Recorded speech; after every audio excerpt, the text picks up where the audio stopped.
ማይግሬን በዓለማችን 12% የሚሆነውን ሕዝብ ያጠቃል። አብዛኛዎቹ ተጠቂዎች ሴቶች ሲሆኑ በሽታው በዘርም ሊተላለፍ ይችላል። ነገር ግን ከሳይንሳዊ ትንታኔ ባሻገር ነገሩ የረቀቀ መንፈሳዊ ምስጢር እንዳለው ስንቶቻችን እናስተውላለን? ማይግሬን መነሻው ምንድነው? የሳይንሱ ዓለም መነሻው አይታወቅም ይላል።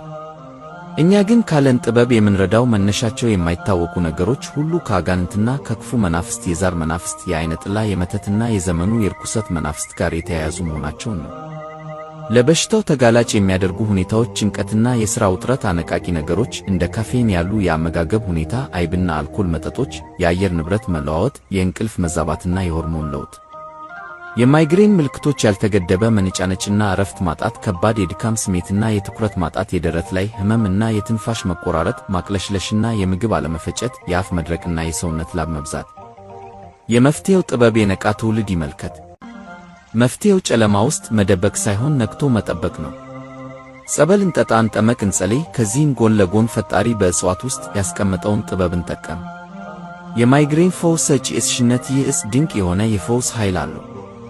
አዘገጃጀት: የግንዱን ወይም የሥሩን ቅርፊት በንጽሕና አድርቆ መፍጨት።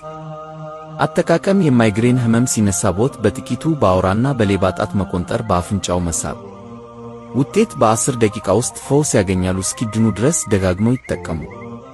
ጥበብ ለሁሉም ትድረስ። በዚህ ህመም የሚሰቃይ ወዳጅ ዘመድ ካለዎት ይህን መረጃ ሼር በማድረግ የፈውስ ምክንያት ይሁን። የቀደምት አባቶቻችንን ዕውቀትና ጥበብ ሳይበረዝ እንደወረደ እናቀርባለን።